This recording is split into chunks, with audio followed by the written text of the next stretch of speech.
First two sessions, the whole day has been an introduction leading to this moment where we can finally hear from Ranciere giving his response to the four papers and his own elaboration of the question of how architecture distributes the sensible. So please join me in welcoming Jacques Ranciere.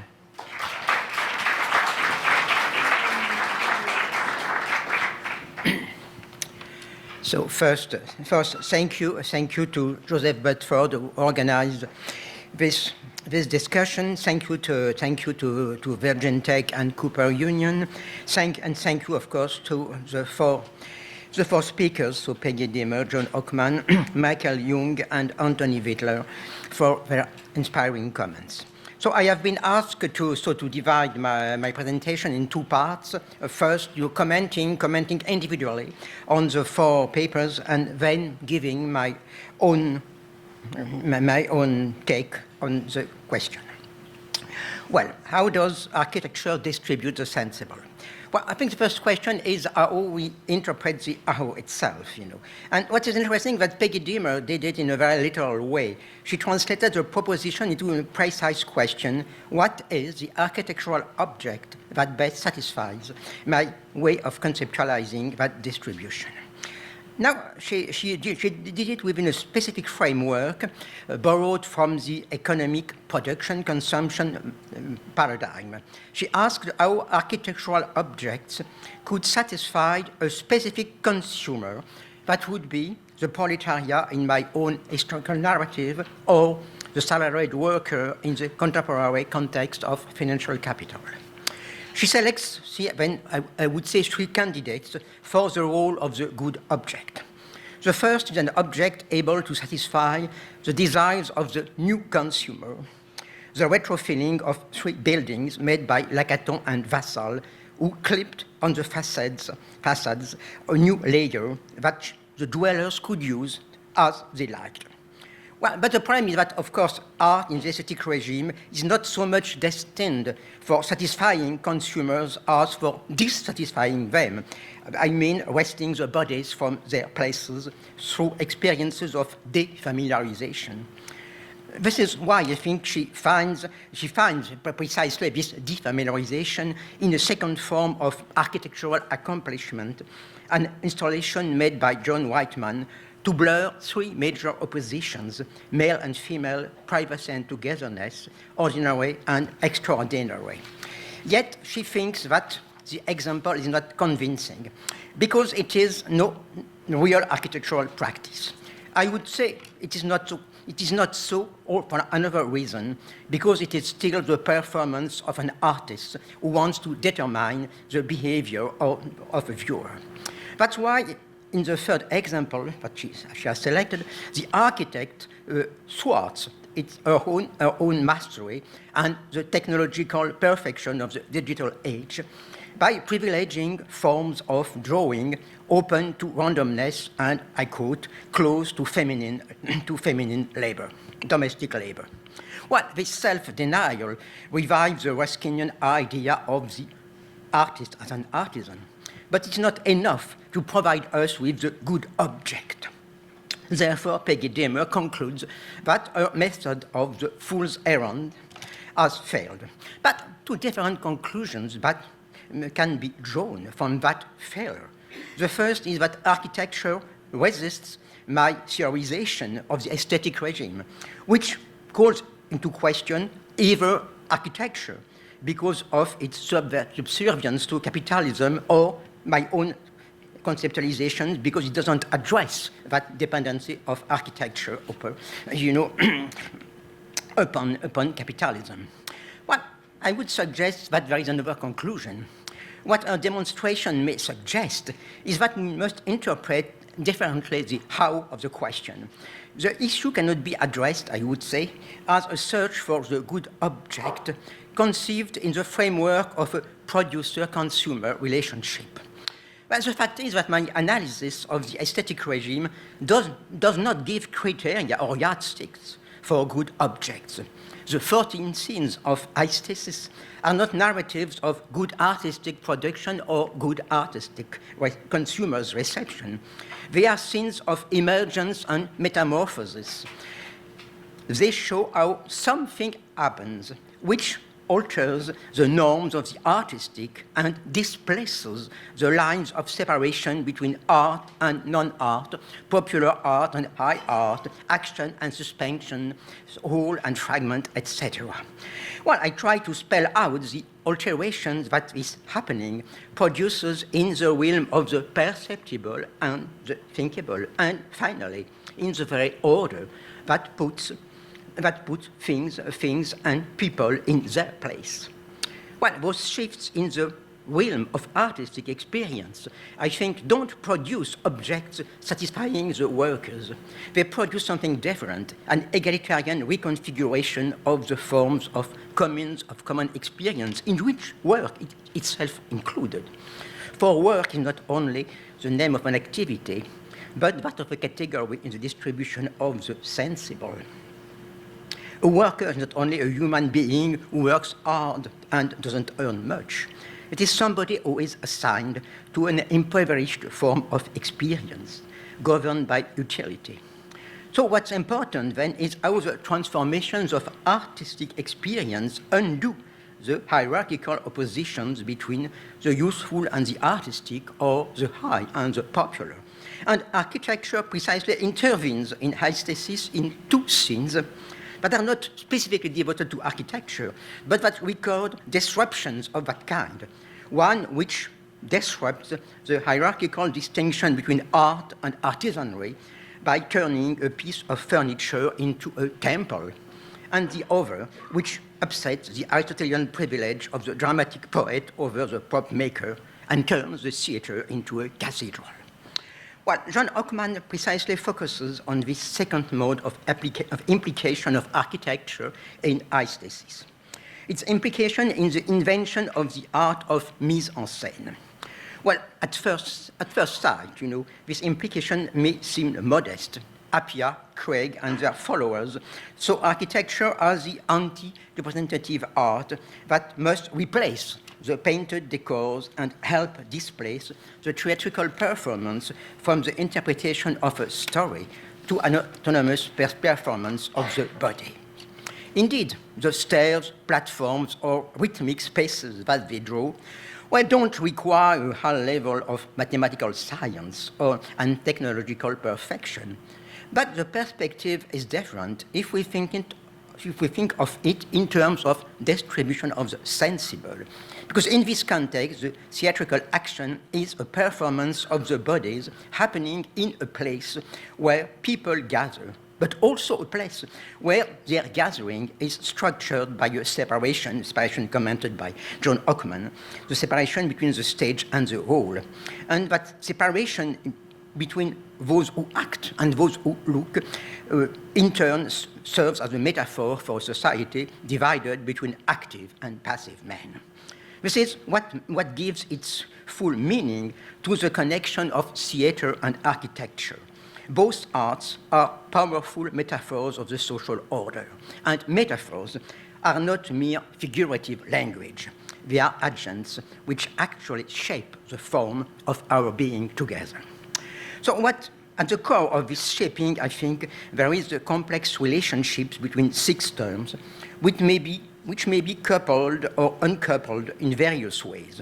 Those six terms are acting and viewing, separation and community, equality and inequality.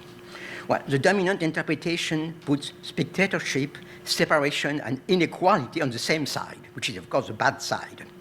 Therefore, the abolition of the separation and the becoming active of the spectators are often seen as conditions for an egalitarian redistribution of the sensible. Well, I have questioned this dominant interpretation by emphasizing both the activity of the passive spectator and the positive role of aesthetic separation. To that end, I borrowed from Mallarmé the sentence, "Separated we are together," which summarizes the paradox of the aesthetic effect, separation as togetherness, inactivity as action. Joan Hockman shares my view, but she doesn't want it to remain an abstract idea. She wants to give separation a materiality, to embody it in a specific apparatus. And she shows this principle already materialized in the theatrical dispositif that she had imagined long ago, a twofold dispositif of separation, isolating the spectators from each other and from the stage. Again, the audience walls, the spectators are isolated in boxes, but they see themselves together as a collective in the mirrors of the curtain wall. This retractable curtain wall seems to reconcile all the contradictions. It gives a solid materiality to the principle of separation, which, in my view, produces the aesthetic effect of subversion of the ordinary, which means of consensual order. But on the other hand, it fulfills the dream of Appia and his followers, the dream of the active space. The space becomes itself a performer. The third wall then becomes, I think, another incarnation of the good object, but a good object of a paradoxical kind, of course, since it is destined to produce the specific effect of a loss of destination. Well, Anthony Widler, for his part, doesn't look for the object that would satisfy my notion of the distribution of the sensible. Well, in a way, architecture always satisfies it. In the time of Enlightenment, it laid claim to a specific science of distribution, putting geometry at the service of the social distribution of places and function.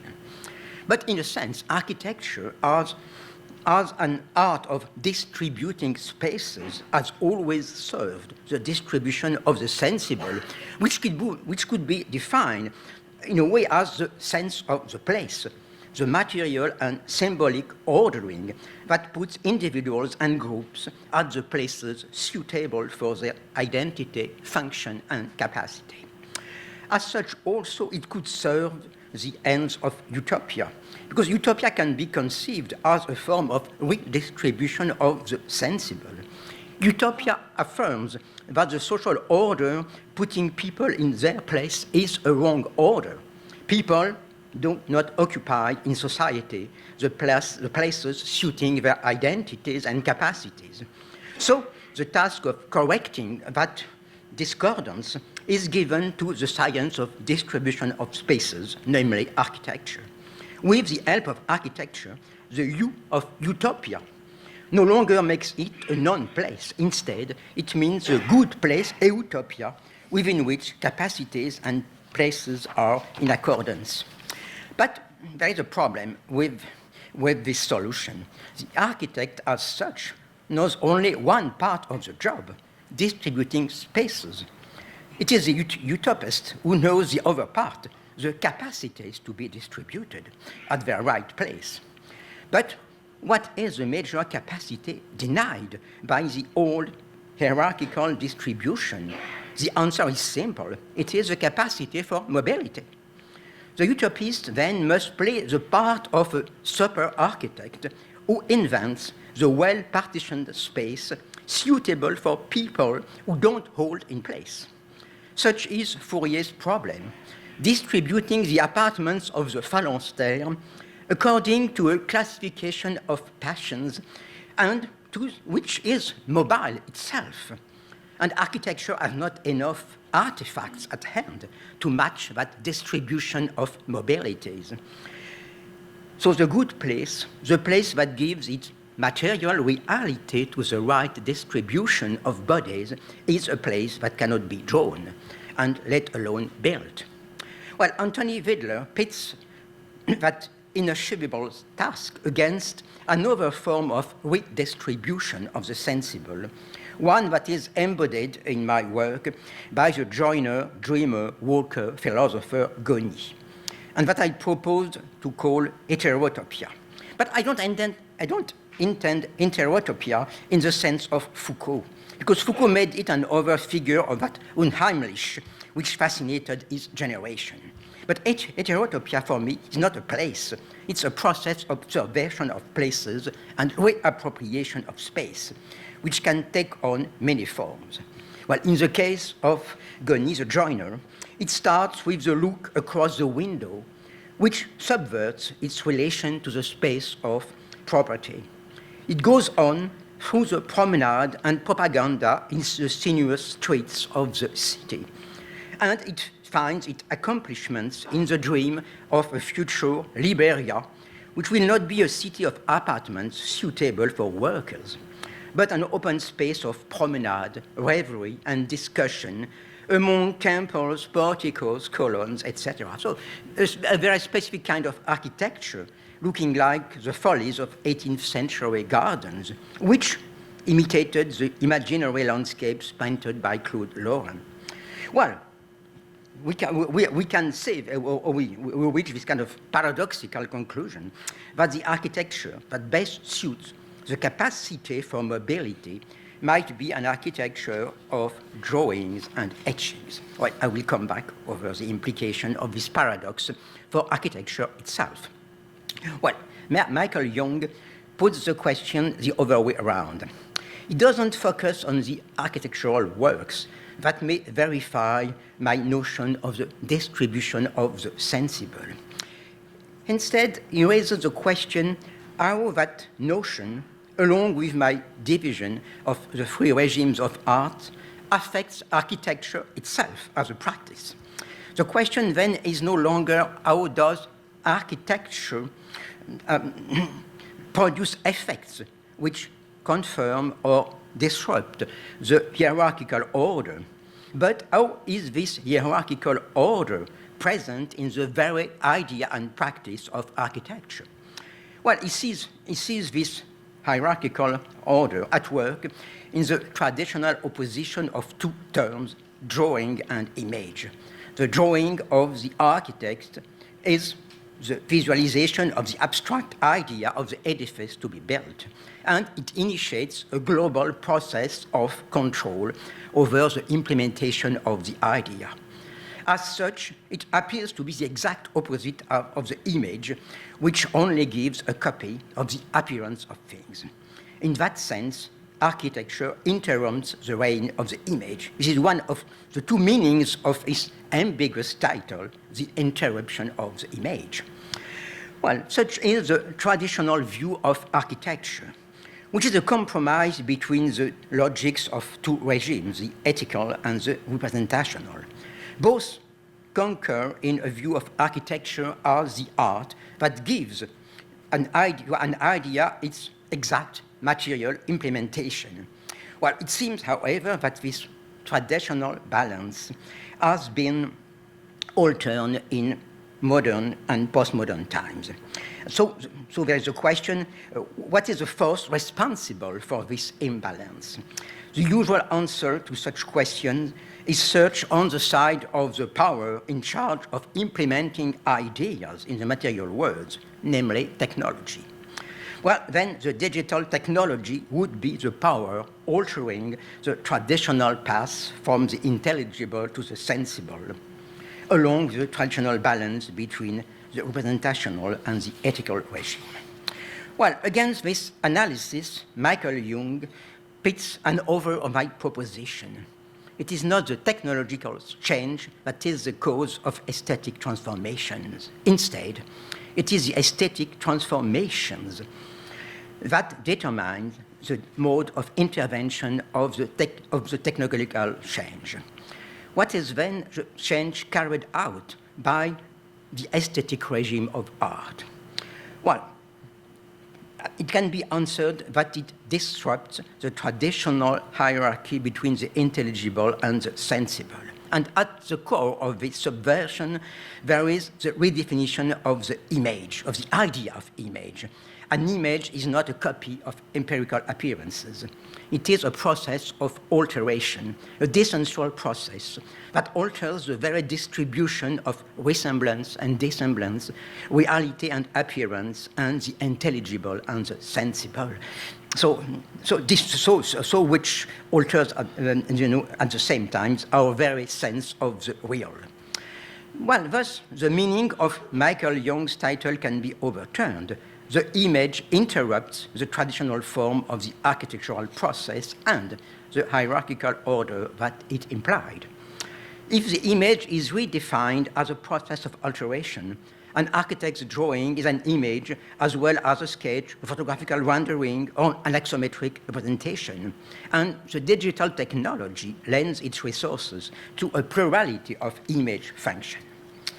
Well, how does this form of equality affect the very idea of architecture? This is, in my view, the questions which underpins Michael Young's reference to collage. Collage is par excellence a practice of indistinction, which makes images by sticking together heterogeneous forms of materiality and heterogeneous modes of imageness. By the same token, it is a practice of indistinction of the arts.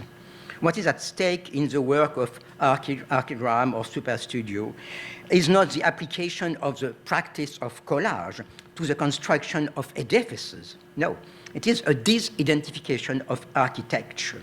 Architecture becomes a form of reconfiguration of the common space or the space of the common, which may take on several forms, designing buildings, of course, but also producing images of space, images of architectures, text on space and architecture, and so on. All activities which take part in a redistribution of the sensible, though they build nothing, or even because they build nothing. Well, this paradox of an architecture that doesn't build and perhaps must not build might be a good transition to my own interpretation of the issue. How does architecture distribute the sensible? Well, let us start from the fact that architecture is a particular case of a broader problem, which concerns all arts, since it concerns the very concept of art. The word art means two things at once. An art, first, is a technique, the implementation of a specific knowledge. Now, this implementation is the means to a certain end. As such, an art also is the index of a place in a distribution of human activities and human ends. This distribution is not only material, but also symbolic. Any technical knowledge is subservient to a higher knowledge, the knowledge of the end that it serves and the place of that end in a hierarchy of ends and activities. Well, Plato clearly made the point, The saddler's art serves the ends of cavalry. Cavalry serves the ends of the city. The city serves the ends of the idea of the good. But the idea of the good serves no ends. It is perfect in itself. So the hierarchy that makes all art subservient to the knowledge of their ends serves a higher hierarchy that makes all ends subservient to a good that is an end in itself. Art, then, in general, is a site of a polarization between two kinds of perfection. The perfection of a mode of doing, which serves definite ends, and the perfection of a mode of being, which consists in being one's own end. An art may require considerable knowledge and skill, while remaining in the hierarchical tradition a mechanical art, an art destined for utilitarian ends and practiced by artisans, also called mechanical men. To those mechanical arts, an antique hierarchy opposed the liberal arts. What made them liberal was not the excellence of the skills that they required, but the quality of those who practiced them. Free men were called free because they did not have to lend their arms for earning their livings, and could practice those arts as the activities just suiting that freedom. So the perfection of an art as a mode of doing appears to be the exact contrary of its perfection as a mode of being. And the complex history of the arts must be thought, I think, against the backdrop of this seminal hierarchy of activities and modes of being. Well, in that frame, the first problem for architecture is not what effects does the architectural practice carry out in the social order. It is how this practice is itself situated in the material and symbolic distributions of the activities and modes of being. Well, the point is that architecture embodies the first form of perfection, technological perfection at the highest degree. It is seen as the art of the perfect adjustment of all means to an end and all parts to a whole.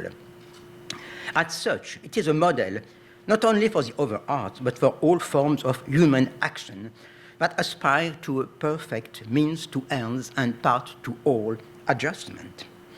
However, this perfection has its flip side. The architectural practice cannot be its own end. It always produces something outside itself, a building serving specific ends determined by an external power. Hence, the paradoxical situation of architecture in the representational regime of art. It provided all arts with the formula, with a good formula, for their own perfection, the parts to all adjustment. Nevertheless, it was set aside, in the classification of the fine arts. In a canonical book, Les Beaux-Arts réduits à un seul principe, published in 1746, Charles Batteux put the mathematical science of the architects and the empirical art of the orators in the same category.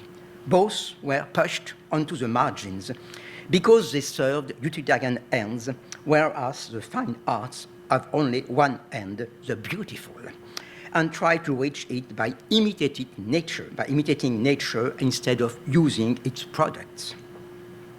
Well, one could think that the aesthetic revolution released architecture from that situation, since it broke not only the representational norms of beauty, but the whole hierarchical distribution that underpinned them.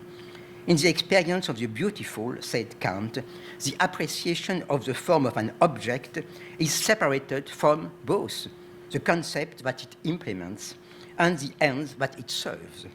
In judging the beauty of a palace, we don't take into account the plans of the architect and the dignity of those who dwell in the palace.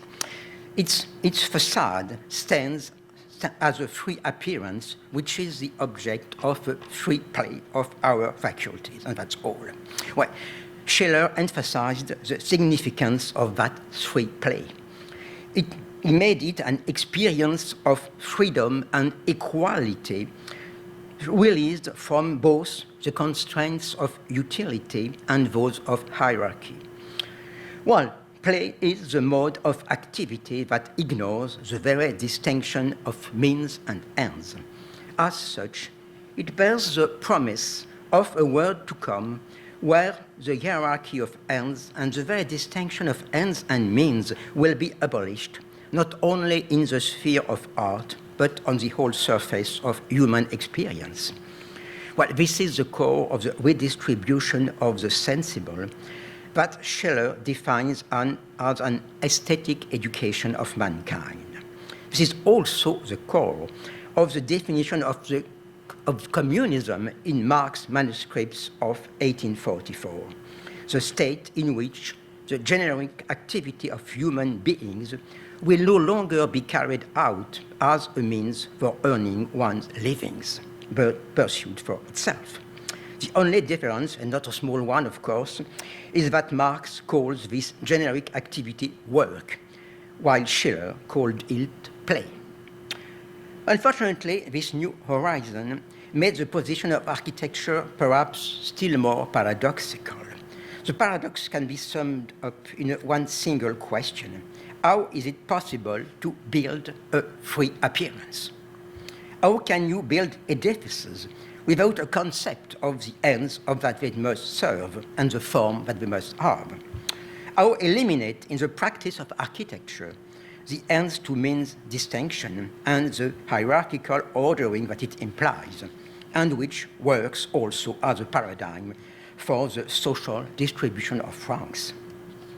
Architecture was the technical art obliged to obey the ends of social hierarchy. It might have become, in the aesthetic regime, the hierarchical art obliged to play its part in a historical process leading to the abolition of that hierarchy. This paradoxical knot of equality and inequality takes on the specific aspect of a tension between the facade, promising equality to all viewers according to Kant, and the volume, putting all activities and people in their place. Well, that tension is at the very heart of the aesthetic regime and of its potential of equality. Well, in the time of Kant and Schiller, Claude Nicolas Ledoux still thought it possible to use the science of distribution to build edifices exactly fitting the social needs while expressing their social role in the lines of their facades. But those two perfections are not only different, they contradict each other. One must choose between the functional and the symbolic. This is not my own statement, but this is the lesson delivered by the fascinating section that Hegel devotes to architecture in his lessons on aesthetics. Architecture is an art to the extent that it is imperfect, but it cannot reach its ends. It is not the house made for the needs of the individuals which is the origin of architecture. It is a temple which gives a community its sacred seal. But the temple gathers people and symbolizes this gathering insofar as it is not a functional building intended for housing God or even for serving God. Instead, it is a piling of stones which says that God is not here and that no building can reach God. The Hegelian history of architecture starts with an edifice that cannot be built, the Tower of Babel, and it finds its supreme accomplishment with the Gothic cathedral, whose spires tend towards an inaccessible God.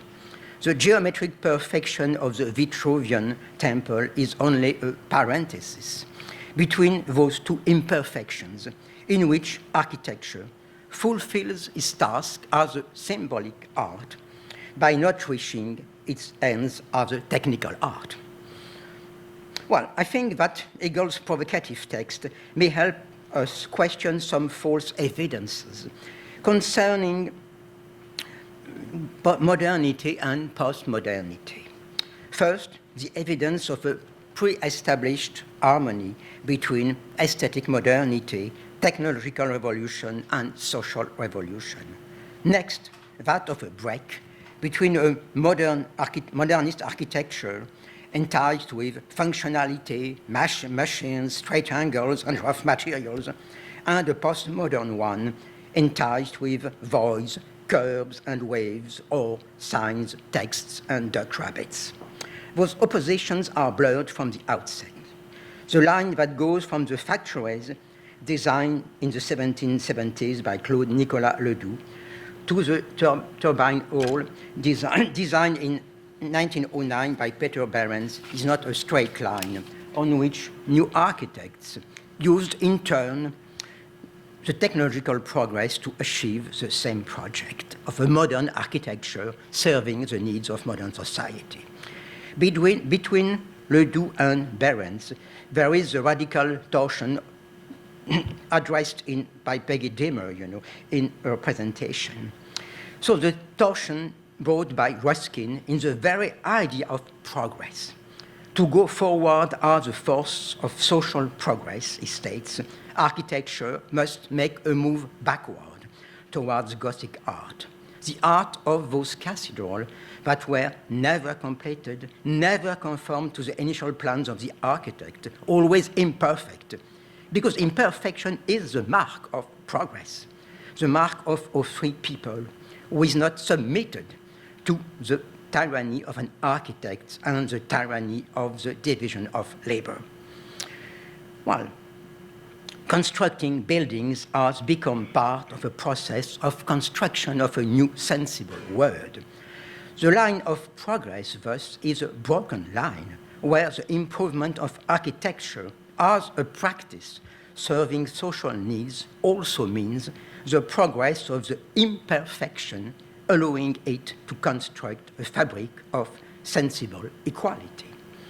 So behind the easy question, how can architecture adapt its knowledge to the requirements of social progress and the needs of the working class, there is a much more radical question. How can architecture become imperfect? How can it undo its own mastery to create a new sensible world where human beings freely play with free appearances? Architecture is used to build walls which close the space and separate people and activities. How can it do the opposite, break the walls in order to link spaces and people? It gives a residence, it gives people a residence for them to stay. How can it make them move and move with them to espouse the movement of life which never stays? Well, for connecting and mobilizing people instead of separating and housing them, architecture must acquire apparently two specific properties: continuity or unseparateness and mobility. Not only two properties that it lacks, but two properties which contradict its own perfection. My point is that it cannot acquire them through its own development. It can do so only through a process of disidentification that makes it encounter in a paradoxical and even conflictual way other arts, the arts of those who don't build anything solid and useful, the arts of the flat surfaces, those of the ephemeral movement, and ultimately the art that is no art at all. Well, I will briefly comment on two of these encounters which deal with the issues of continuity and mobility. Let us start with continuity.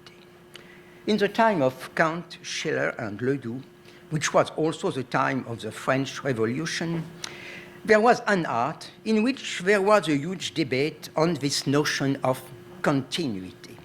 It was the art of landscape gardening. In 1794 came out in London a book whose complete title was An Essay of the Picturesque as Compared with the Sublime and the Beautiful, and on the use of studying pictures for the purpose of improving real landscapes. Well, its author was Uvedel Price, a landlord, who was also an art connoisseur. The book was a long polemics against the dominant trend in English landscape gardening. The English gardeners pitted the right angles and the symmetry of the French gardens against the freedom of the English garden, with its open spaces, its serpentine lines, and its mellow undulation. That could be illustrated here, by the Park of Harewood, designed by the famous landscape architect of that time, Capability Brown. Well, Price and his friends contended that the new style resulted in the same stiffness and uniformity as the French garden. Well, an architectural will had destroyed the natural landscape by leveling the ground, creating artificial undulations or false lakes, and clearing the natural interlacing of the trees. To really improve landscapes, they stated, one must borrow the characteristics of the art that shaped them, the art with which nature itself constructs her own scenes. Those characteristics are continuity, connection, and intricacy. The scenes of nature present those properties because nature is a very peculiar artist, an artist who doesn't want to make art. Therefore, she ignores the means to ends and the path to all relationships that characterizes the art of the will and, of course, most peculiarly, architecture. So the kind of unity that nature deploys is a general sympathy, an intricacy that links all the elements without subordinating any of them. Nature connects because she lets everything mix without any hierarchy. The model of this anti-architectural unity is given by the tree. I quote, "It is composed of millions of boughs, sprays, and leaves, intermixed and crossing each other in as many directions, while through the various openings the eye still discovers new and infinite combinations of them, yet the general effect is as simple as the detail is complicated." Well, this might be illustrated by this tree painted by Gainsborough, which was also a tree in the park of Uvedal Price. Well, how imitate this power of free and equal connection within human art? Well, the answer is here, in a way. Price answers that there is an art that sets to work the virtues of sympathy and intricacy, painting. Painting, the art of the surface, is the true art of continuity, which also means the art of freedom and equality. Unlike the landowners and their landscape architects, who clear the ground and remove poor people and poor housing from their view, painters give the same attention to the peasants' cottages, carts, and cattle as they do to the magnificence of legendary heroes and antique temples. Well, here Price explicitly refers to the master of landscape painting, Claude Lorrain, whose imaginary landscapes, he says, let the luxuriant branches of the trees stretch across the magnificent columns and porticos of the palaces and temples. Well, we may find a bit modest the intricacy of architecture and vegetation presented by Lorrain's painting. But the contemporaries of Price find the very idea extravagant. They say this is the best way to have a damp and unhealthy home. It is architecture made for viewers, not for dwellers. Unwittingly, I think they gave the exact formulation of the problem whose solution was proposed more than a century later by Frank Lloyd Wright when he used the new materials offered by glass, steel, and concrete to build houses like this one, which, of course, became a symbol of modern architecture. What strikes us in the images of falling water is not only the integration of the construction in its natural site, it is that the materials and the building and the very organization of the space tend to present the same properties as the natural site. In this image, the ceiling seems to bend towards the panes of glass in the same way as the sky does on the horizon. And the furniture looks like islets on the surface of a lake. It reminds me of this painting, of a lake, which is a kind of symbol, of the English lakes of Derwent water in Cumberland. Well, by giving a three-dimensional reality to the idea of continuity elaborated at the crossroads of painting and landscaping, the architects also solved the paradox of modern architecture and achieved its own dream. Architecture can destroy the walls. Not only can the architect put the inside outside and the outside inside, he can also eliminate all separations and fixtures. And, I quote Frank Lloyd Wright, let the walls, ceilings, floors become seen, he emphasized seen, become seen as components, parts of each other, their surfaces flowing into each other. End of quote. So the art of the wheel has incorporated the properties of its contrary, the unconscious art of nature. Now, this disidentification is described in terms that I think deserve our attention. Surfaces flowing into each other. Well, this is how Winkelmann famously described the torso of the Belvedere, as a continuous movement of waves falling onto each other. This is how Winkelmann turned an imperfect statue, a mutilated statue, into a new paradigm of the beautiful expressing the freedom and equality of a people, the Greek people, unaware of the division of labor. And this is also how architecture now describes the achievement of its impossible task. Walls are vanishing, there are no more walls, and the place for dwelling is exactly the same as a place for seeing. Well, however, the question takes on a new aspect. What is the exact relationship between the movement of this flowing and that of social emancipation? Well, the problem is not that falling water is not exactly a house for the working class. In the redistribution of the sensible, the identity between a dwelling and a vista might weigh more than the construction of solid houses for workers. I evoked earlier, after Anthony Wedler, how workers' emancipation started with the transformation of a place for working into a place for seeing. But it is precisely at this point of equivalence, that the architectural transformation of walls into waves diverges from the path of emancipation.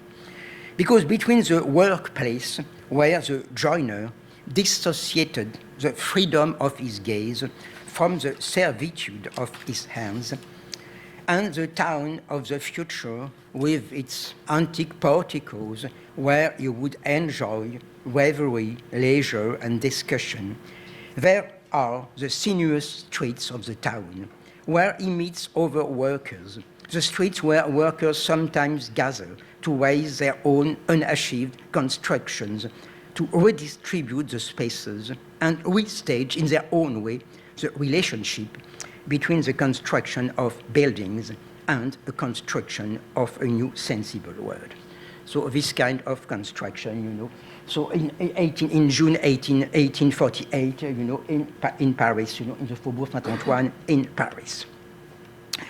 Well, many elements in the image, which has been made, of course, by an enemy, by a bourgeois enemy, many elements in the image, emphasize the theatrical aspect, of the barricade, and notably, of course, the placard, wearing the word complet, which means in French, sold out. But the most important point is that this theater is made of heteroclite materials, carts and wheels, but also furniture and mattresses, which blur the distinctions between work and home, public and private, etc. This confusion of spaces is clearly at odds with the architectural dream of continuity. The latter implies that the space must never be blocked. Everybody should circulate freely.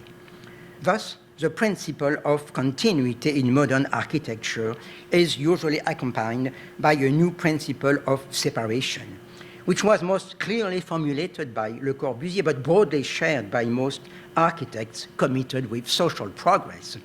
The space for dwelling and the space for circulation must be separated. Cars circulate freely at the lower level. Pedestrians circulate freely at the upper level. But what has become impossible is that pedestrians turn cars upside down to construct barricades and construct themselves as a new political people. So the process for which architecture contradicts itself by dissolving the walls into flowing landscapes reaches its limits in terms of distribution of the sensible. And this is perhaps the point where the imperative of mobility enters the scene. What is required, for architecture to espouse, this movement is a mobility more mobile than that of the flowing surfaces, closer to that of the insurgent bodies and their constructions. Again, architecture could not acquire by its own development that anti-architectural virtue, even with the help of the new techniques and the new materials. It could only acquire them through a process of disidentification. One agent of that disidentification might have been its encounter with an other art, and it was the subject of John Ockman's paper, The Art of the Performing Bodies. Between the theatrical barricades of 19th century revolutions and the architecture of the Soviet Revolution, there was the scenographic revolution initiated by Adolph Appia and Edward Gordon Craig, and followed by Meyerhold and other Soviet stage directors.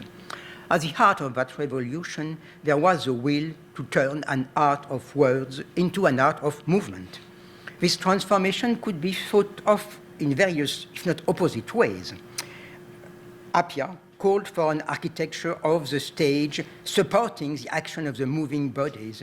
He wanted it to be, this architecture, to be not only a technical dispositif, but an agent in a process of creating a new civilization of the living body where art would no more be separated from life.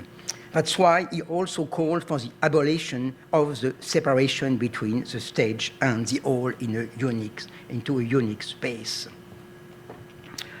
Well, in the creation of that undivided space should prolong the union of architecture and body, and it should symbolize a society which does no longer separate active and passive human beings. Well, Craig interpreted quite differently the imperative of mobility. He did not want art to become collective life. Instead, he wanted it to affirm its distance in order to play its role as a force of intensification of life. That's why he wanted the stage to move itself, to be divided, fragmented, in many squares, climbing up and down, So with kind of dramaturgy of the space, replacing the worn-out rhetoric of the expression of passions by the actors. But significantly, however, both Appia and Craig selected the same architectural artifact to embody the union of architecture and movement. This architectural artifact was a very modest one, the stairs, the constructions which are, in fact, which are no overuse, except that of allowing movement. But precisely it is for that reason that it could become the architectural actor of a revolution, making movement its own end, which can be illustrated here by some images of Craig's, dreamed, silent drama, The Steps, or by Appia's staging or famous staging of Orpheus and Eurydice in the unseparated space of the Aero Theatre. So that was evoked earlier by John Ockman. Well, so the stairs are both the instrument and the symbol of a movement that has become an end in itself. If the tree proposed the model of a democratic distribution of space, the stairs can symbolize communism as the form of life where work and play have become the same activity. Well, as a matter of fact, Soviet architecture seems to have been polarized after the revolution between two architectural models, which are also two paradigms of the distribution of the sensible. A monumental architecture intended for giving to people and activities the place that best suits them, so in a tradition of Ledoux, and on the other side, a theatrical architecture intended for symbolizing the new form of life, the form of a collective movement of the people that is its own end. Many architectural projects of the time seem to be have been inspired by the stage designs of revolutionary theater, making the stage a machine of movement and a machine for movement. As is illustrated by the scenography imagined by Lyubov Popova from Cromling's magnificent Cuckold, or Tretyakov the earth in turmoil. A scenography which is both a practical dispositif for ceaseless movement of the bodies, and an emblematic visualization of the identity of work, play, and collective action, which also evokes the bric-a-brac of the barricades. Well, I think that many architectural projects of the time look like stage design. For instance, between, Alexander Vesnin, stage set for The Man Who Was Thursday, and his project for a Palace of Labor. There is a similarity that reveals more than the style of an individual and many other projects, like this sketch for a communal house, or this sketch for the building for a newspaper. Well, homage to the aesthetic of the revolutionary stage, which owed much itself to the paradigm of the stairs. It is true that some housing projects found a more direct inspiration in industrial progress. For instance, Sergei Krutikov's project of a flying city drew on the evolution of the means of transport, which he thought tended towards the same form, an oblong cabin in which the space occupied by the mechanism gradually decreased, and left a wider and wider space for living. Thus, at the end, a same cellular form would meet the needs of transport and those of housing moving people. Yes, Krutikov's project of the flying city, or so-called flying city, still looks like a theatrical stage design. And the union of architecture, transportation, and moving bodies, which was the end of the flying city, was in some way anticipated in the springboards, tractors, and cranes in Popova's scenography. Well, I'm not arguing about matters of precedence, no. I'm just stressing the role of those transitional spaces within which arts and techniques lose their identity and exchange their properties. In contradiction, of course, with the so-called modernist idea of the arts becoming autonomous and concentrating on their own materials and procedures. It is in that space of disidentification that architecture could go astray from its own perfection and integrate the properties it was lacking to define its own place and role in the aesthetic revolution and the social revolution. Well, it might be told that this conjunction between the aesthetic revolution and the social revolution, well, is not exactly, the context in which we can think of architecture today. Again, things are more intricate.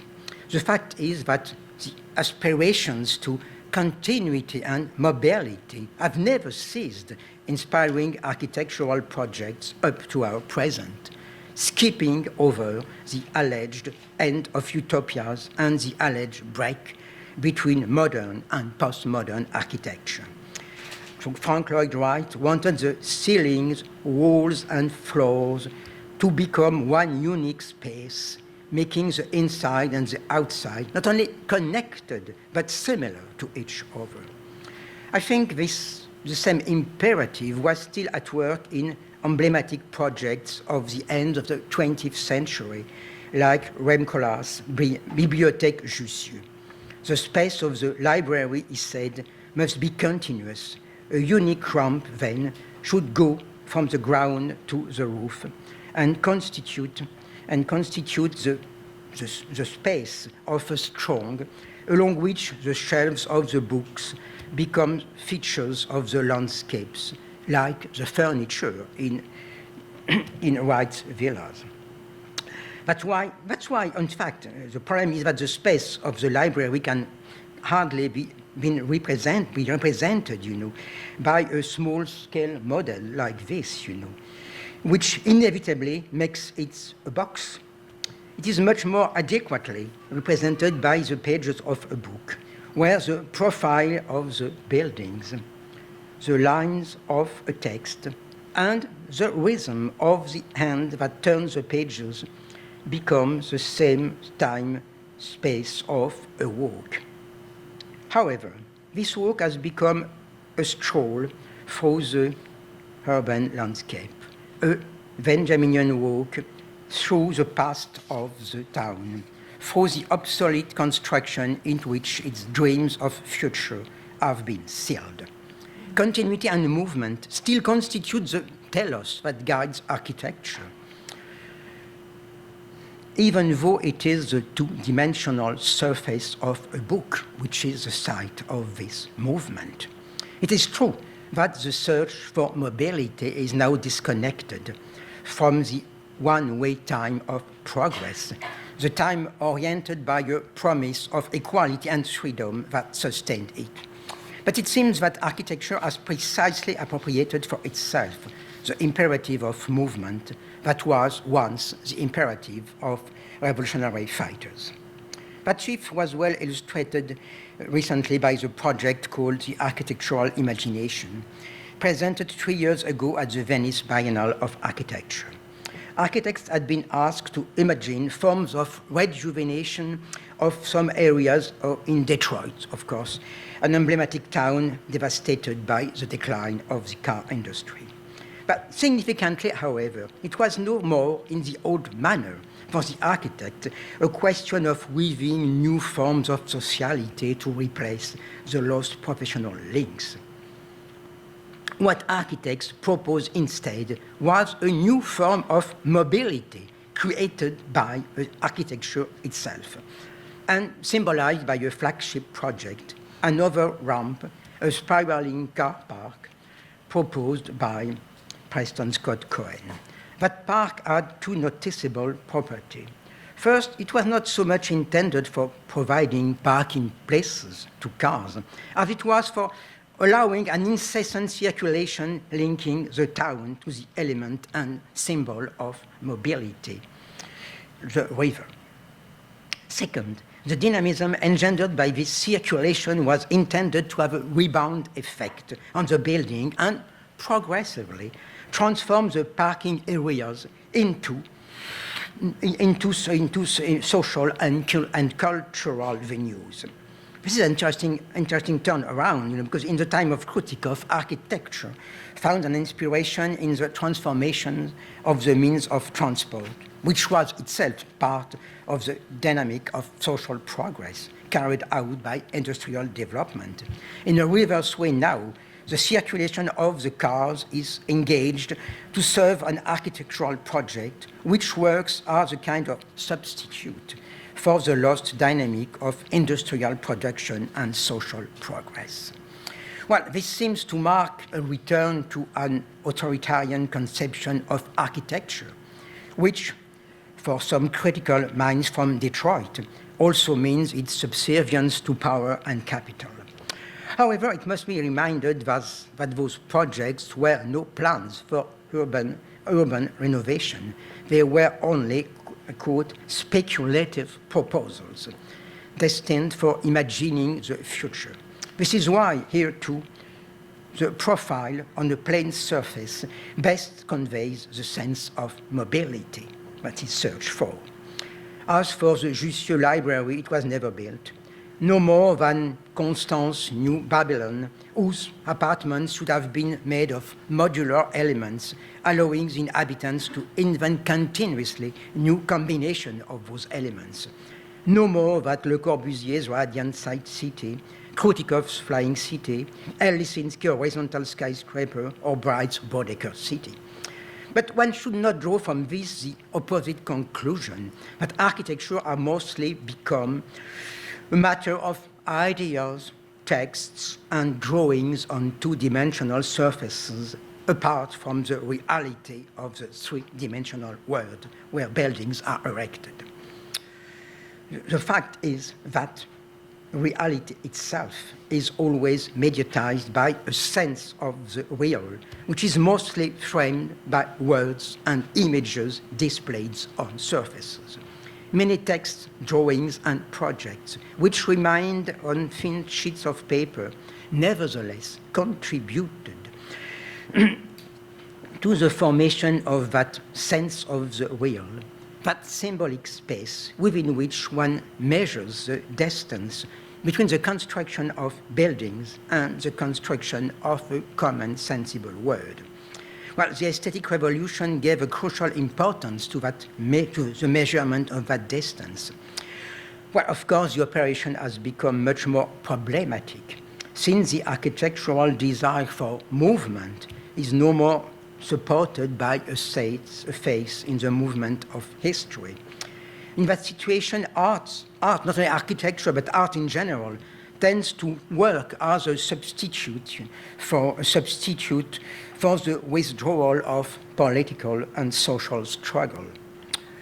And architecture takes a prominent part in that shift.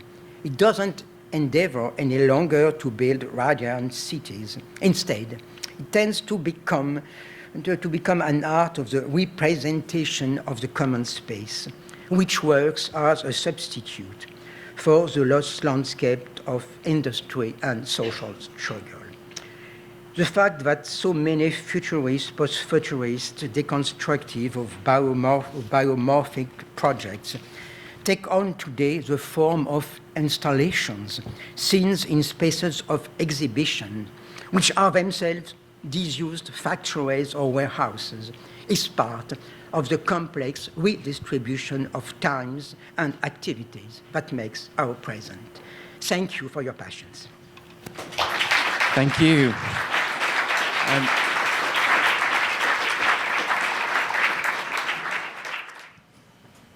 I would like to bring us full circle a little to my opening remarks that what we're attempting, or what I've hoped to attempt in framing this exchange in this way, is as much as possible an exchange between Ranciere's thought and architecture. So we have obviously many particular things on the table that have come through the 4 presentations. And I'd like to ask the audience and our participants to try to think of like what the crux is of what's the rub between architecture and this frame of thought that is laid out in front of us. And let me begin simply by asking the participants to respond to Jacques and ask a direct question. And we'll take it from there, and I'll chip in, and then we'll go to the audience. So you're looking at me. Please. Yes, it's my turn to talk. Okay, I think maybe what I'd like to position, and this is a question for Jacques, but for maybe all of us, and it's, if in one way we've been dealing with the aesthetic regime as this tension between art and non-art, or dissemblance and resemblance, or the kinds of exchanges that go between the sacred and profane, the profane and the sacred, and this being usually talked about as the question of what is art. And often we view it as something that starts with Duchamp or Malevich, and I think one of the great things that Jacques has shown is that it begins much earlier than that within literature and painting in the 19th century. This question, what is art, as something that consumes the last 100 years at least, if not last 150, does not map exactly into architecture, I would suggest. We cannot ask what is architecture within the same terms of an aesthetic regime as we can ask what is art. And part of that is that we've been asking what is architecture for quite a long time, and we've been trying to distinguish between architecture and building. And I think we often make that distinction in very famous examples within what Jacques would call the representational regime, that we come into specific structures of how we represent building as a kind of architectural idea, and this is our expertise, and it happens within genres, it happens within conventions. So I guess my question would be, what is the ways in which we could ask that same question of architecture, and how would we position it within an aesthetic regime if we cannot just lift the question from the arts into the discipline of architecture? I have some thoughts on it, but maybe I just throw that out first.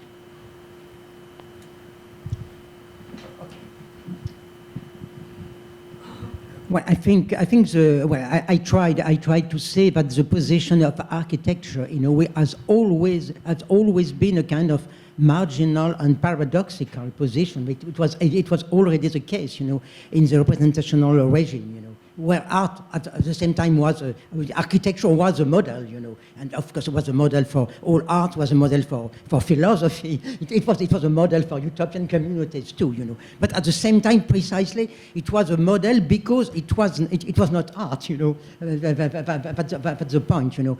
And of course, what is new from my point of view in the aesthetic regime, you know, is that in the aesthetic regime, what is art? Art is first of all not the name, you know, of a kind of concept for all artistic practices. Art is a name for a space or of a sphere of disidentification, you know, the identification of specific arts and specific techniques, you know. And well, in a way, you know, architecture still has a paradoxical position in the aesthetic regime because it is the art in which disidentification, you know, is the most complicated things, you know, because of course you can always paint abstract canvases, you know, you know, with no figure, etc., no story. Okay, but how is it possible to build buildings that are not buildings, you know?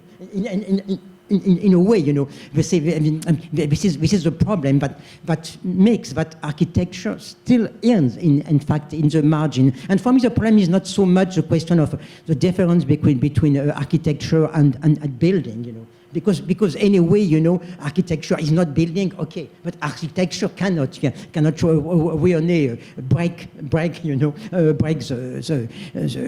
of course the thread, you know, linking it to building. So I think what interests me, you know, in architecture, yes, it is true that there is a moment, you know, where architecture could seem, you know, to be the true art, you know, giving a model for all art, precisely because architecture was supposed, you know, to be the art of building or for building. If you think of what happened, you know, in the 1910s, you know, 1920s, you know, at the moment of the revolution, well, architecture, in a way, is the model of an art which is no more art, you know, which is a construction of a form of life, you know. But of course, what is interesting is that in this framework of architecture being no more an art, but the construction of a form of life. At the same time, you know, we have all this fancy construction. You know, I gave some examples, but you know that there are many of them. You know, and in a way, you know, you presented, you know, all those images, you know, of archigram, super studio, etc. But in a way, this kind, and in a way, it was already the same problem, you know, at a moment which was supposed, you know, to be, well, the climax, you know, of architecture as a dominant art, as the art of the construction of life, you know. At the same time, you know, architecture has been really, I think, occupied in a way, you know, by other forms, by theatrical forms, by landscape forms, etc. And so this is for me the interesting point, you know, that if the aesthetic regime is a regime in which art must become life, you know. Apparently, you know, well, the art which exactly, you know, suits, you know, the definition is architecture, you know. But when it has to suit it does it in so strange ways, you know, with all these strange buildings, you know. I think it's no coincidence that most of your images, you know, in fact, were images, you know, coming from the surrealist tradition, you know, because I think what I think interesting, you know, is that in the 1920s there is this kind of partition in a way, or this kind of division, on the one side there are those those big, rational architectural projects, no more aestheticization, construction for the people, construction for the workers, construction for the future, and of the future. But at the same time, I think that, the surrealist images, the collages, but also, of course, the narratives, of the travels in the streets of Paris, by Aragon and Breton, are, I think, exactly, I think the reverse side, And in a way, I think this is a kind of original tension between an idea of architecture as the true art of creating life, and it's opposite, the idea that the real conjunction of art and life has to be searched for, in those disused buildings, passages, of 19th century and so on. So it's polarized. It can either be life, or it could become art, but only by learning from other arts. And in a sense, architecture, when it tries to be art or be life, seems to fail. But let me bring in another question from Joan or Peggy. Another question, Or a in follow-up, response to- please. Well, Yeah. first, apropos of disidentification and this tension between art and life, and this kind of grand illusion that the avant-garde had of merging art and life, I agree. I think architecture becomes a particularly charged case of that problem. And I think about Victor Shklovsky's statement that art is always a swerve with respect to life, that it's always, it's never, despite its attempts to mime or emulate or represent life, it's always other. But then we get the case of architecture, which is actually existing in the real world, in the city, operating in the real, and doing both at the same time somehow, which is really a kind of self-contradiction. And I think it's that problematic relationship between an art which actually is part of life on the one hand, but is also insisting on its own autonomy, or at least semi-autonomy with respect to the real. So how does it do both those things? So I think from that standpoint, I think that's one of the nubs of what you bring to us, Jacques, here. Can I say what the second one is, that your emphasis on this idea of distribution, to me, seems absolutely fundamental and even revelatory in terms of rethinking architecture. So as Tony Vidler's presentation demonstrated, and you elaborated, this idea that architecture, or modern architecture, a modern conception of architecture, is always a distribution of, I wouldn't say space, but I would say bodies in space and functions in space, means that architecture is always about distribution. And so when we then, that immediately leads us to think about redistribution and that as a political project. But it's, again, architecture should be absolutely paradigmatic for thinking through this problem of redistribution, given that it's necessarily about distribution.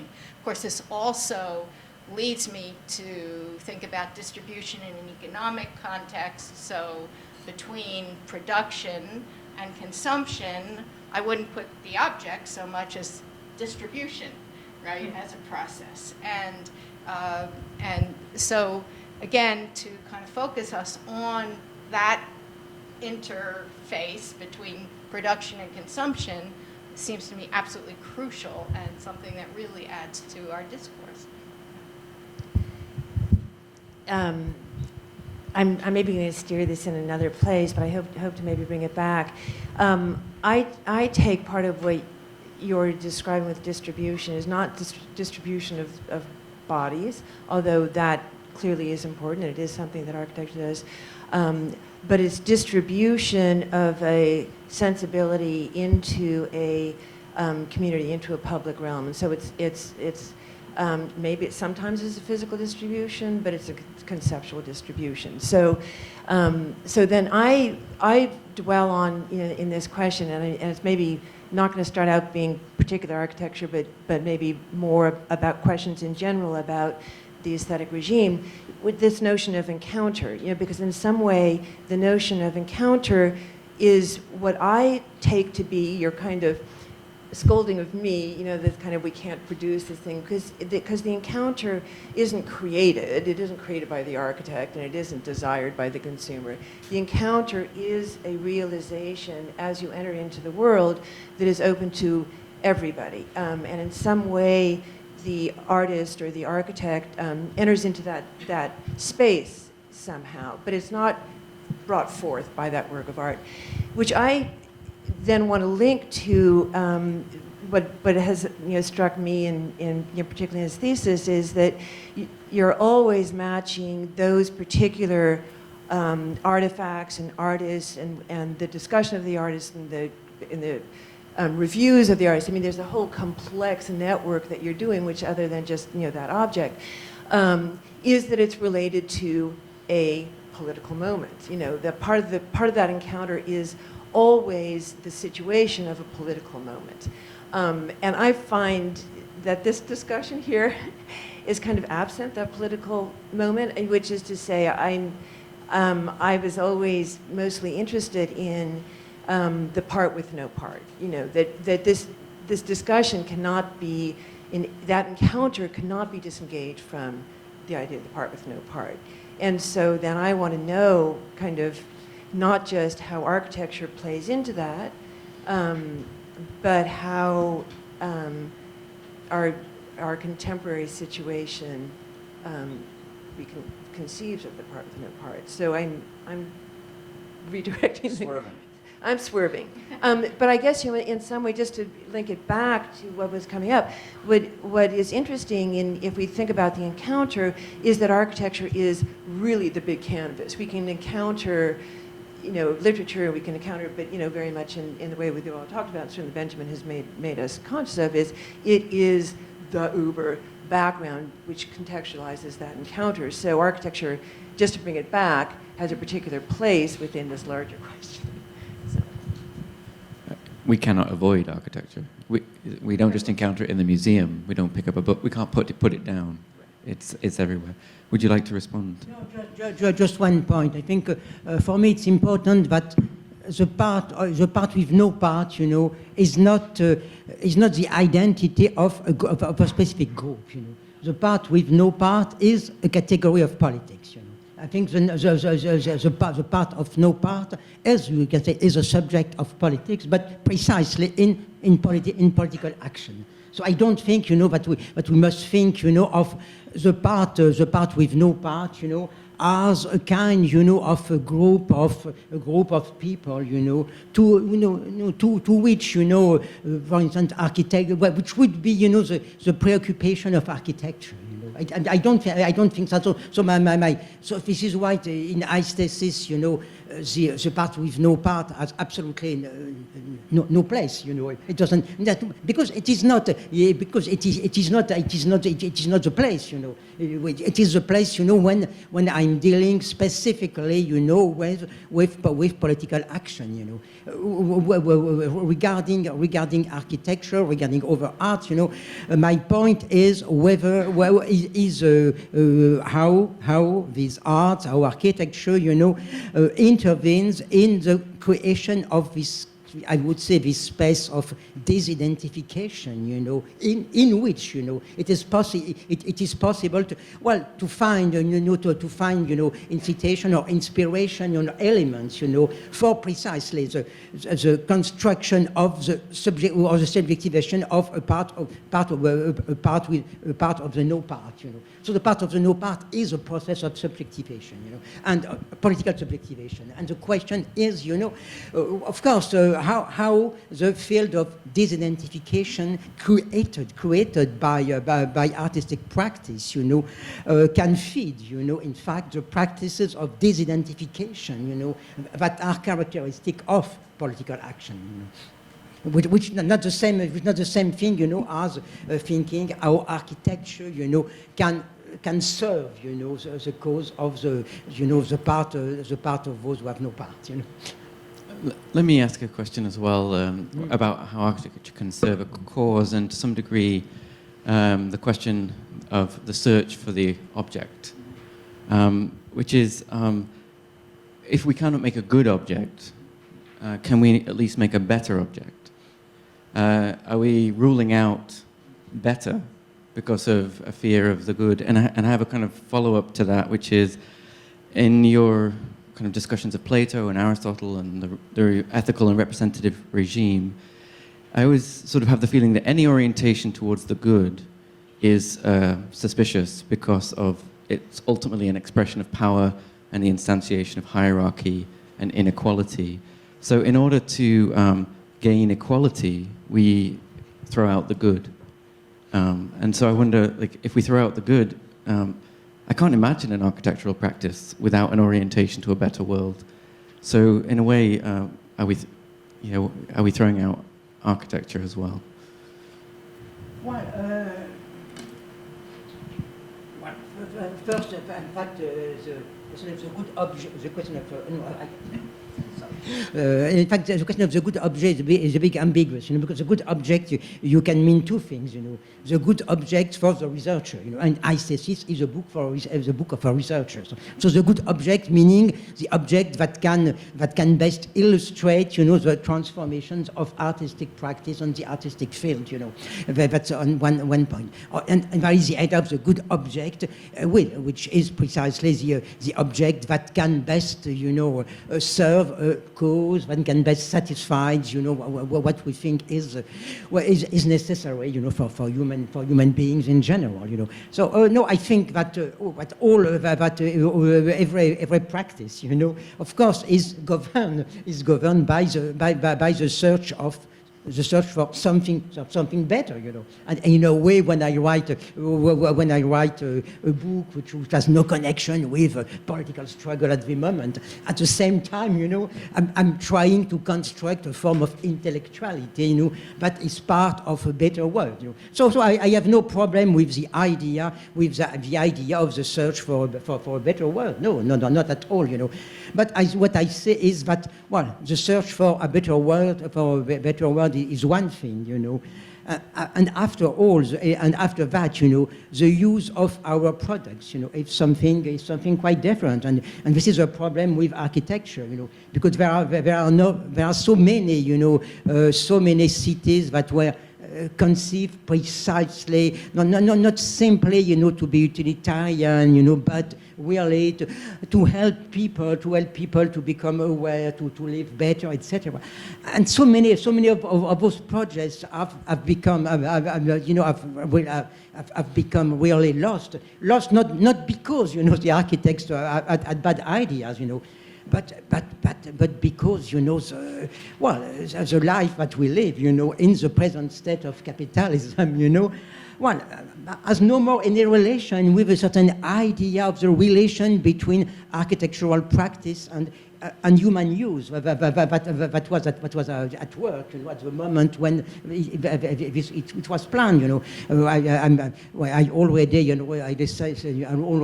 made a reference to that project that was initiated, in the 1960s in France, of new cities, against the big, residential, houses, kind of anti-Le Corbusier cities, so with small buildings, many curbs, and many grains, etc., etc. So, okay, that was perfect, that was perfect with the idea that in those places, you know, there would be people, there would be workers, you know, of the time of the big factories, you know, workers living a kind of life, you know, structured by social security and all this, you know, and well, so in fact, those cities were conceived, I would say, for the communist people. I'm thinking of France, you know. So these cities, you know, anti-functionalist cities, you know, really, well, imagine, you know, for the communist people of the 1950s in France, you know. The problem is that these communist people of the 1950s does not exist anymore, you know. And but those cities that were conceived for this kind of people now are inhabited, you know, by migrants, you know, that are really marginalized, etc. You know, so that those cities, you know, have become kinds of hells, you know. And you cannot reproach the architects, you know, but it is true that architects don't master, you know, the social transformation, you know, and that for me it's also why, you know, now I think the most prominent architectural projects, you know, are no more, you know, are no more housing complexes, but mostly museums. Joan? So is it fair to say that the concept of emancipation is really a historical concept, or a concept that needs to be historicized always? For example, Michael, in showing us photo montages from Berlin Dada up to the present, I mean, we're talking about a technique, a method that is used by the most revolutionary political artists and architects in the 20s, and then today is used by the advertising industry and by the architectural community at large without any political intentionality. Or, and I found this very interesting in your talk, Jacques, the way you were discussing the sort of fetish of mobility and continuity, as that has, you know, ended up in an architecture of ramps, you know, and endless circulation. I mean, we're talking about the Fondation Louis Vuitton. You know, what is that if not a circulation machine? And the whole concept of circulation, when we rethink that in terms of the kind of global circulation world, it takes on very different meanings than when, you know, Tatlin designs a tower that spirals off into infinity, and or other kinds of this, you know, desire for endless continuity, endless flow, endless mobility. So it seems like we always have to historicize this concept of emancipation and the politics of it, because it keeps changing, and we're in a different world today, obviously. If I could add to this historicization and fold back to something that was in Michael's paper as well, if the emancipatory strategies depend on their context, but the ones that you draw from of the book, of literature, and the kind of surface of painting seem to be in a context of the industrial phase of capitalism. So I wonder quite directly what your view is on the later phases of capitalism, things that were raised throughout the day, whether we're in consumer society, neoliberal phase of capitalism, surveillance capitalism. Is there anything about the ongoing historical phase that might render the strategies of the surface and disidentification troubled? Do you have any concerns about the present? Well, no, yeah, I'm not, you know, I'm always a bit suspicious, you know, with the idea that we live in a totally different time, you know. Well, we live in a very different kind of capitalism that is quite clear, you know. So that tends really to disrupt, you know, any form of collective life, of collective action, and so on, you know. But but at the same time, you know, we live in a time when, you know, this kind of you know, the process of domination, you know, tends to affirm itself as a kind of historical, you know, unescapable necessity, you know. And so I think, for me, you know, that what I can do, you know, what I can do as a kind of artist, you know, and what artists can do and what architects can do, you know, is precisely to question, you know, this dominant idea, you know, of historical necessity. But because at the same time we have lost, you know, the historical necessity, you know, of progress, etc., etc. But on the other hand, you know, the idea of kind of unescapable process, you know, is still, you know, at the center of the present, you know. And what I think really art can do, you know, today, well, is not so much, you know, trying to reinvent, you know, some forms of tools for struggle, you know, in the spirit of Brecht and so on, you know, as trying precisely to invent, you know, new forms of interrogation, of questioning, you know, about the very sense of the real, you know. But that's why I think what's interesting in Michael Young's presentation, you know, because there is this kind of dominant idea, which I don't think are interesting, you know, there is no more truth, you know, everything is simulation, everything is image, we cannot distinguish, etc., etc., you know. But I would say no. What artists do, what we try to do, you know, is opposing one sense of the real to another sense of the real, and one sense of the image to another sense of the image, and so on, you know. Well, so this is what I think we can do today, which is of course modest, you know, and which is not directly political. But what is directly political today is something very complicated. You know, we can really, of course, discern, you know, some very specific, you know, interventions in the political stage. Okay, that's okay. You know, how intervene as a theorist, as an artist, as an architect, I think has become more complicated, you know.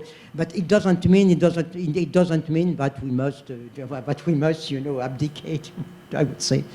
Yeah. I think one of the people that all of us have referenced in one way or another today is Walter Benjamin, and I think that's interesting because one of the things that your work has done, for me at least, is to overturn some of the assumptions that I've held in my entire academic life that are based off of Walter Benjamin. And if we're thinking about politics, aesthetics, media, technology, architecture, he is a touchstone that I think operates, he's our operating system in a way for how all of those things interrelate. But by specifically saying you're not interested in the aesthetics of politics, which is the end of the artwork essay, but in the politics of aesthetics, you're attempting an overturn of Benjaminian ideas there. And likewise to say that it is not technological change which drives a shift in paradigms, but aesthetics, which then redefine the ways in which those technologies are used to distribute the sensible, is another overturning of Benjaminian's notions of the ways in which mechanical reproduction is participant in driving a paradigm shift today. And there's a long-winded way to get around to, to me, my interest in the montage is exactly right, Joe. The shock of the interruption of the montage will no longer work today in a world in which most images are not made for people, right? Most images today are made for other machines to decode. By and large, the majority of the image world, which is establishing reality, is not something that we engage with in what we would traditionally call an image.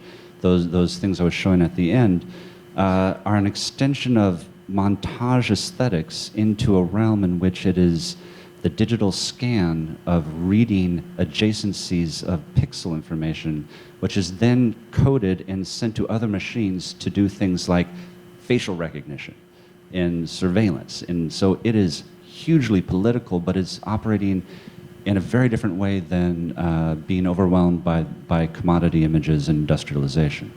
And so this is where I think somehow, at least my hope is that what you're trying, or what I'm trying to pull from your writing, is a way to unlock how we deal with that when we know that the modes in which we have dealt with it before will not work, and yet we know that this is not just new technology, everything's different, everything's changed, but that instead there's a shift within the aesthetics that we have to deal with engaging these things.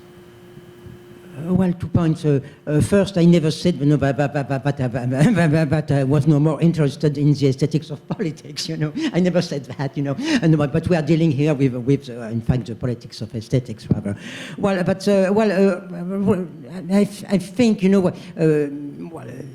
say, of course, the politics of montage, of the times, the times of John Hartfield doesn't work anymore.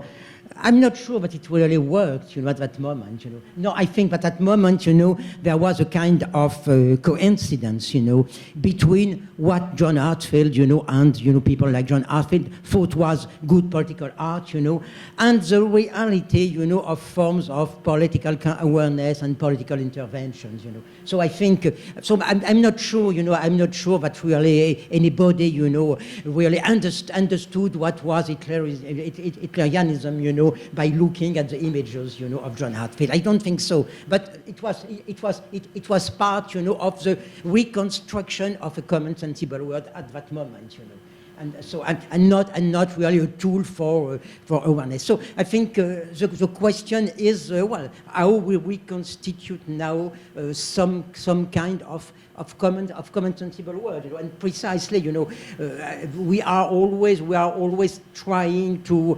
reconstruct differently, the relation between images, between modes of imaging, and so on. So I think it is a perpetual reconfiguration, and there is no lost paradise, no lost paradise of a time where really, artistic practice was really connected with political practice, and was we are. I think it has all. There was a moment, of course, of concordance between, I would say, kind of sociological reality, political reality, and some forms of artistic practice, And what we have experienced, is kind of break, a break between two things that for a long time seemed to go really together, meaning, kind of sociological development, and political development. And with the break, between those two things, of course, I think that architectural practice and any artistic practice has to question itself, I think I should call it to a close, and thank all our audience for coming in, and to our participants, Jacques Ranciere, Michael Young, Peggy Diemer, and Joan Ockman. And this will continue in a book form. We will continue to debate through interviews and commentary on the manuscript, so look out for the book in a year's time to follow the debate as it moves forward. So thank you a lot to everybody. Thanks for coming in.